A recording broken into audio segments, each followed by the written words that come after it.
Handa na po lahat mga kaibigan para sa sagupang ito ang ating pangalawang handog ngayong araw ng linggo dito sa inyong PBA Philippine Cup na ginaganap dito sa Araneta Coliseum ngayong araw ng linggo. Labanan ng Talk and Text at ng Santa Lucia na ating pong tinaguriang Loaded Phone Pals versus the Lost Realtors. Alam natin na kagagaling lamang sa panalo ng Talk and Text kaya loaded na loaded ngayon ang mga bataan ni Derek Bumaren, samantalang ang Santa Lucia naghahanap pa rin ng kanilang unang panalo dito po sa Philippine Cup kaya medyo lost daw itong Santa Lucia Realty. Magandang gabi po Luzon, Visayas at Mindanao, mabuhay po kayong lahat. Ed Pixon po lamang kasama po si Jason Webb. Medyo overexposed ka ngayon Jason pero okay lang, marami naman mga fans mo ang natutuwa. Etong marami ring fans si Mac Cardona. Napakaganda po na pinakita niya last season, last conference especially, at itinuloy niya nung lumaban sila against Barangay Ginebra Kamakailan. And what a matchup ang nakita natin kay Mac Cardona at saka kay Ronald Tubit. It was tit for tat, but in the end, Mac Cardona was able to bring his team to victory. Alam mo, Ed, marami nagtatanong na pagbalik ng mga national team players, ano mangyayari kay Mac Cardona? Iyan ang sagot. 20 points, 9 rebounds. Hindi nawala yung kinang at ganda ng laro nito si Mac Cardona. Well, marami nga nagtatanong kung flash in the pan o kaya fluke ba yung magandang laro ni Mac Cardona the last conference. Well, ipinakita niya at pinatunayan ni Mac Cardona na totoo nga na siya po ay nagpa-flash na dito ng pangmatagalan dito po sa ating liga. Samantala naman, may parallelism o paghahambing doon sa isa pang tagalasal na pumasok last year dito sa liga. Walang iba kung hindi ang tinaguriang The Ninja. Joseph Yo ng Santa Lucia Realty. Alam natin sa Coca-Cola unang pumasok ito, medyo nagkaroon ng problema. Hindi raw siya nabigyan ng sapat na oras o playing minutes. At dito sa paglipat niya sa Santa Lucia Realty, mukhang gigil na gigil si Joseph Yo. Well, he was definitely lost in the Coca-Cola system. Ito, nagkakaroon ng pagkakataon si Joseph in his last game against Magnolia. He set a career high with 24 points. Excellent shooting from the field, 9 out of 19. Kung maalala mo, Ed, nung nag-struggle siya sa Coca-Cola, there was a point that he was even shooting 20% from the field. So you can see, ito si Joseph Yo, yung style niya, angkop sa Santa Lucia because Santa Lucia was looking for a slasher and now they finally found one. Well, mabuti naman nakita sila, dapat, maganda na naging resulta. Unfortunately, however, para dito sa Santa Lucia Realty, naghahanap pa nga sila ng unang panalo dito po sa ating Philippine Cup for 2007. Dalawang beses na silang lumaban. Bugbog sarado po ang Santa Lucia Realty dun sa dalawang games na yun. Alam mo, kung ikaw yung Santa Lucia, you must have felt bad nung tinignan mo yung schedule mo. You start off with Pure Foods, a tough team. Obviously, right now, they're the only unbeaten team. Tapos, pangalawang laro mo, Magnolia. Pangatlong laro mo, Talk and Text. From the start, everyone was saying the top two teams was gonna be Magnolia and Talk and Text. Santa Lucia, they played well when they played Pure Foods at ang Magnolia. Problema, nawawalan sila ng hangin pagdating ng endgame. So it's really a question of, are they fit? Or they have a problem with fitness? O naghahanap pa ba sila ng go-to guy pagdating ng crucial minutes ng laro? Alright, mga kaibigan, inutusan na ipakilala ang mga starting units ng dalawang koponan. Una pa tinawag ang Santa Lucia Realty. Nakita po ninyo ang kanilang head coach na si Boyet Fernandez. At ang mag-uumpisa po para sa Santa Lucia Realty, si Reyes, Paolo Mendoza, Marlo Aquino, Roman Gonzalez at Kelly Williams. At sa panig naman ng Talk and Text ay pinakilala na si Jimmy Rapag, Renren Ritualo, yan si Joe Campo, si Don Aliado at si Harvey Carey. Alam mo, itong Santa Lucia Realty, kung titignan mo ang lineup, Jason, hindi mo iisipin na ganito magiging umpisa nito, 0-2. Dahil actually, matagal nang pinupuna yan ng maraming mga basketball observers na kung titignan mo nga ang lineup ng Santa Lucia, even in the past, Well, that's exactly it. I think really it's an intangible, and one of the things that has hampered Santa Lucia, it seems, it's been a number of years na nagkakaroon sila ng losing season. And you have to get over that hump and start to have a winning season. Have the winner's mentality. Baka psychological, Alright, passing play here by Santa Lucia. Paolo Mendoza has it. Binigay kay Reyes. floater there. Yes. Ryan Reyes scoring the first 2 points para sa Santa Lucia Realty. Renren Ritualo looking around, finds Harvey Carey. Habang kay Norman Gonzalez. Deflected yung pasa na ni Norman Gonzalez. He was responsible for that steal. Wow! What a shot! Kung pumasok, pero ang sama ng bagsak yata. Hindi, kaya. Okay lang. Matibay-tibay na bata ito. Iba na ang bata. And you can see yung crowd, palakpakan sila because they appreciated the effort na pinagina ni Ryan Reyes tapos tayo kaagad. Pero yung tira na yun, ibang klase yun, Jason. Kung pumasok yun, that would have brought the house down. He was brought down instead. Pero binigyan naman siya ng dalawang free throws, Ryan Reyes. At galing po yan sa Cal State Fullerton. Alright. So all 4 points of the game. Actually, galing kay Ryan Reyes. Maganda ito nakikita natin ng mga rookie na nagpapakitang gilas. Yung ating rookie of the week na si Ron J. Buenafe has also served notice. Ron J. Buenafe he's had a good game. Chico Lanete, nakita natin. Maganda rin ang pinakita. Ryan Reyes, obviously, you can see why a lot of people was up on this guy coming into the draft. It seemed nung draft, he started off as someone that was gonna get picked lower in the lower part of the first round. All of a sudden, nakita natin, umangat sa number 3. Alam mo, marami naman talagang yung mga nag-scout para sa mga teams, talagang pinagbubutihan po nila, binubusisi nila yan. At they came up with a good find in Ryan Reyes. Let's see if he can sustain that.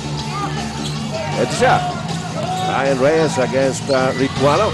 Against Alapaga. The long 3 by Paulo Mendoza. PM3 po yan. At sa inyo ni Paulo Mendoza. Gaganti si Yancy. Wala. Para kay Paulo, dapat ilayo pa yung 3-point dahil gusto niya yung malayo Sabi niya, but boy, medyo na Willie. Si Ryan Reyes, air ball there as a rookie. Para sinasabi ni Paulo Mendoza, ba't di ba nilipat? Ba't nilapit? Okay. Don Aliado's open. Ito ngayon si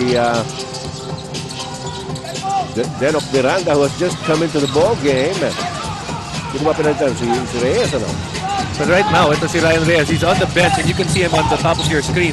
The PT, the physical therapist of Santa Lucia, already checking on him. Mukhang nagka-problema sa paa. Ito si Ryan. Denok Miranda umatake. And he scores the layup. And don't look now, but it's a 7-point lead in the early going para po sa Santa Lucia Realty, and an early timeout is called. And we'd like to bring in our colleague Patricia Bermudez. He's on and her scouting report. Good evening, Patricia. Well, we were privileged. Good evening to you. We were privileged enough to be able to talk to Coach Boyd Fernandez kanina at shinare nga niya sa atin kung ano yung mga kisuan niya ngayong gabi. Sinabi niya, they just have to stop Ritualo, stop Cardona, stop transition offense dahil daw dito daw sa kalaban nila, mga fast breaks nila talagang nakakapagdugo sa mga kalaban at pati na yung mga big man nila tumatakbo kaya kailangan pag-ingatan nila yon. At sinabi niya na kailangan daw, they have to force the Talking Text phone pass to play half court tonight. Now, Santa Lucia also noted that they have to finish big in endgame situations kung saan sila parating nagko-collapse. So with those in mind, I hope that they can keep it up. Back to you, Ed. Thank you very much, Patricia, for that very detailed report sa ating pong mga kunan. Samantalang Santa Lucia with a 7-point lead, anchored on the early game heroics of Ryan Reyes. Unfortunately, medyo nagka-problema yata doon sa paa ni Ryan Reyes. I don't know if that was a result of a fall, of that fall that he took kanina, Jason, Well, obviously, right now, he's getting retaped. And it seems, I'm sure we're going to get the report in a while, pero he's getting retaped right now.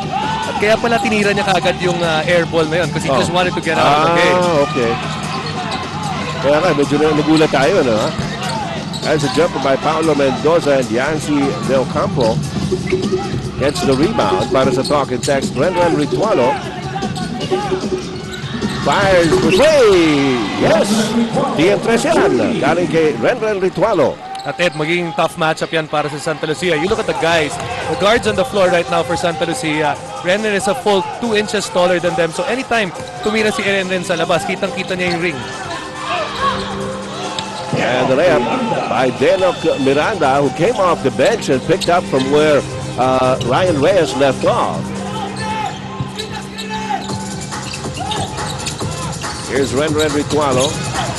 Down low to Don Aliado. Aliado backing up against Norman Gonzalez. The handoff to Harvey Carey results in a turnover. Alam mo, Ed, kapansin-pansin ha, yung mga sinasabi natin, mga yamadong mga koponan isa-isa nagbabagsakan na rin. Who would have thought that Talking Tex would have already felt lost. Magnolia, nakaramdam na rin ng talo. Ginebra. Malaking talo ng Ginebra. Well, just goes to show, yung balanse ng liga. Hindi mo masasabi kung sino puputok. And Asinaw Lava finishes the fast break para sa Talking Tex to cut the lead of Santa Lucia down to 4. That's one of the things that we saw just in the national team. Asi Taulava learning that he can beat the other big man down the court. Pagkakataon na yon, si Marlo iniwan niya. Samantala, Kenny Williams up to Paulo Mendoza. One-way jumper by Paulo is no good. Harvey Carey. At ito si Jimmy Alapag. Hey, look at the turnover story, which is probably why Talking Tex is trailing. Well, medyo nabawasan na naman nila, no? Kanina, 7 yan eh. Ngayon, 4. The Santa Lucia, one of the better teams in forcing the opponents into turnovers. Actually, number 2 in the league in forcing opponents into turnovers. Kaya nakita natin yung stat na yun.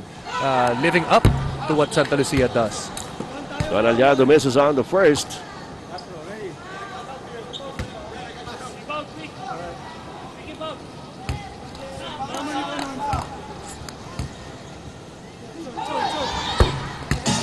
One of 2 by Don Aliado.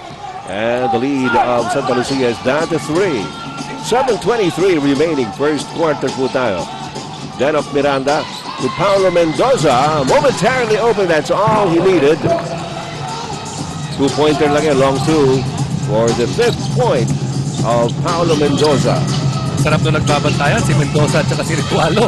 Kaya talagang mga matitinding shooter ng liga. Norman Gonzalez with another steal. Pangalawa na niyan by my count.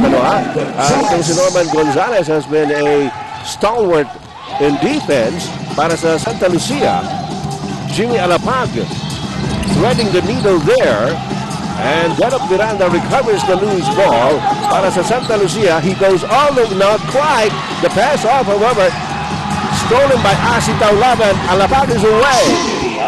A couple of turnovers leading to baskets. Nakita natin yung stat kanina. 4 yung turnovers ng Talking Tex. Dinagdagan pa ng 2. Ngayon naman, ang nag-third over, Santa Lucia, easy layup on the part of Jimmy Alapag. That's an update on Ryan Reyes, according to our colleague Patricia.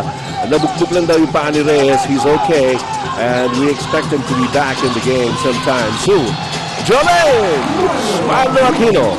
Marlo Aquino, you know when he sees Asi Taulava, he really wants to raise the level of his ballgame. Parate yan no? Harvey Carey looking around, finds Jimmy Alapag. Asi Taulava. A handoff to Ritualo. It's in, it's out. And Norman Gonzalez right there for the rebound. Para sa Santa Lucia Realty, Paulo Mendoza, labang kay Ritualo. Ang hirap na tira niyan. And he's got 7 in the game. And he's attacking the defense of Renren Ritualo. He knows that they're both shooters. One way to get a shooter out of his game is to actually attack his defense.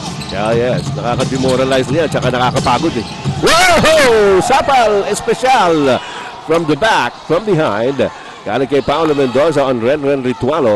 Pero meron yatang foul on Mendoza. And number 2 na yan on Paulo Mendoza. And 2 shots here for Renren Ritualo.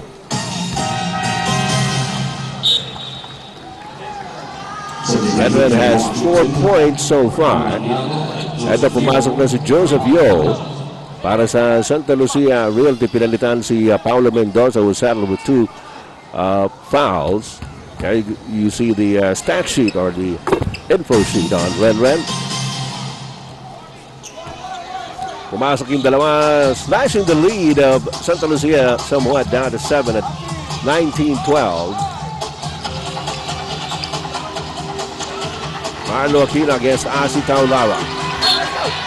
Outside for Santa Lucia. Macmac Cardona comes in for Ritualo. Bitoy Omalon para naman kay Norman Gonzalez, who did a fantastic job on defense para sa Santa Lucia. Joseph Yo finds Marlo. Jumper, not quite. And Kelly Williams trying to tip it in. Omalon likewise. Parehong sala. Cardona inside. Macmac Cardona, bagong pasok pa lang and seeing a familiar face in Joseph Yo. Atake kagad. Sabi niya, para sa'yo. Miranda, offensive foul, leading with his elbow. Si Denok Miranda, kitang-kita.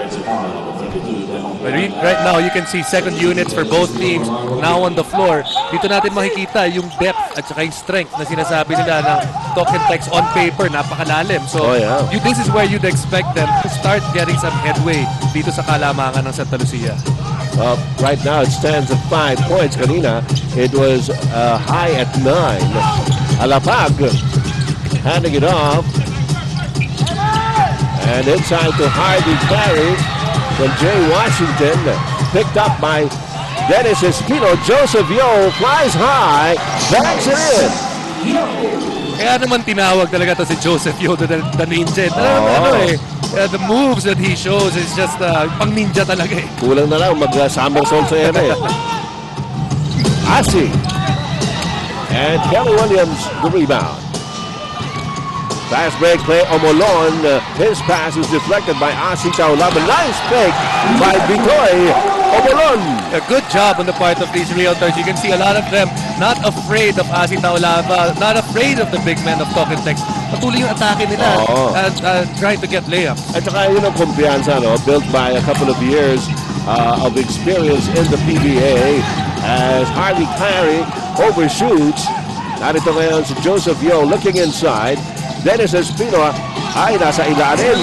Kelly Williams hindi nakita ni Asi Taulaba. And a timeout is hurriedly called by Coach Derek Pomara. And this is a 30-seconder as Santa Lucia has zoomed off to an 11-point lead at 25-14. 3 minutes and 24 seconds remaining in the first quarter.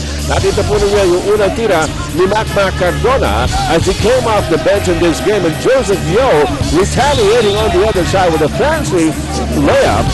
At ito nga, lumabang na ng 11 ang Santa Lucia. Let's hear some more from Patricia Bermudez Season. Patricia. Alam mo, Ed, kakaumpisa pa lang. Hanip na talagang banggaan itong si Macmac tsaka ni Joseph. And they are as excited as all of us sa kanilang tapatan ngayong gabi. Ang sikreto ni Captain Hook against the Ninja, maging physical against him para mawala siya sa rhythm niya. Ito naman si Joseph. Nako, magpupursige para makontain itong si Macmac Cardona na not only are their game plans against each other similar, yung sagot din nila sa tanong kung sino ang better or best archer, pareho din. Ang sagot, Ren Ritualo. Balik tayo dyan, Ed. Ginulat mo naman ako doon. Nakala ko si Jason Webb. Lamang pa sa akin si Richard. Kinala ko na naman ito. 3 minutes and 12 seconds remaining in the first quarter. And here come the realtors. Blocked by Jay Washington. Si Omolon. But it's picked up by Ryan Reyes, who's back in the game. Joseph Yo signaling the play. Siya pala yun. And there goes Omolon once again. Hack! Tatlo nakapaligid sa kanya ron. And Nelbert Omolon will go to the line. 11 pa rin ang lamang ng Santa Lucia Realty with 2:53 remaining in the first quarter. Omolon at the line makes the first. And it is now a 13-point lead by Santa Lucia dito sa ating first quarter. Ito si Macmac Cardona gustong umatake, inabot bigla kay Yusuf Al-Jamal. And anong tawag? Okay, loose ball foul. Looking at Coach Derek Pumarin, mukhang very pensive siya sa nangyayari sa larong ito. Yung mga big men niya, rather, ito mga big men ng Santa Lucia, they've been able to get to the basket. So many points. Muntik na madagdagan. Yung Santa Lucia, 16 points na sila sa loob. Yung kanyang pumanan, 6 lamang. Ito, baka sakali. Ayaw talaga. And Dennis Espino hauls it down to Ryan Reyes. Forward to Pitoy Umolon. Ay, nabitawan momentarily and he's forced to a jump ball situation. At si Belano ang kanyang makakalaban in front of the Santa Lucia basket with 2 minutes and 16 seconds remaining in the first quarter. And easily, Umolon gets it over to Ryan Reyes.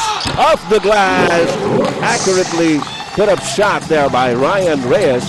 And he now has 6 points in the game. So many contributors para sa Santa Lucia. 8 tao na ang nakakaambak para sa kanilang koponan. Kaya nakita nyo naman, ang laki ng kalamangan. Jay Washington, again, an inside shot missed there by Talk and Text, and worse off, and turn over pa nila ang bola as they now trail by 15 points here in the first quarter. Napakataas na binigay nilang puntos as of now, 29 points in 1 quarter. The problem is, they usually are a very good shooting team as a whole, field goal shooting team. In this quarter, they're only shooting 29%.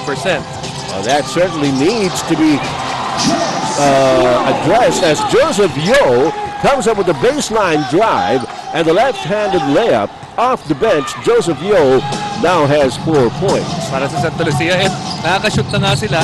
Yung mga shoot pa nila, napapasigaw pa yung mga tao. Dahil ang gaganda ng mga tira nila. Oo, parang napakahirap pero ginagawang napakadali ng pinakikita ng mga players nitong Santa Lucia. At ito, turnover na naman ng Talk and Text. Pitoy Umolon to Joseph Yo. Joseph against Cardona, and the pass back to Dennis Espino. Here's Ryan Reyes. Inside. Ay. Tinawagan ng traveling. Itong si Daa. But you can see the maturity of ito si Ryan Reyes. Realizing that yung Talk and Text, hindi sila they were matched up the wrong way. Punta siya kaagad doon sa mismatch sa post. Dondal Velano inside. Dinabas kay Asi Taulaba. And that's picked off by Bitoy Umolon. His pass, however, ito nakaganto si Asi Taulaba. And the bounce pass to Jay Washington. Medyo mahina ang tira. 2. At si Dennis Espino nakakuha ng rebound. Ryan Reyes. 31-14 ang ating score. 17 na ang lumolobong kalamangan ng Santa Lucia. Umolon. Dinabas kay Daa. Oh yeah. The only guy that has played for Santa Lucia that hasn't scored is, strangely enough, Dennis Espino. Lahat nakabag na. Ganun ba? Andali lang. Sabi ni Dennis, relax ka lang dyan. But we have 5 seconds left in the shot clock and in the game clock rather for the first quarter. Ayun na. Tumunog na po ang buzzer to signal the end of this agonizing first quarter as far as Talk and Text is concerned.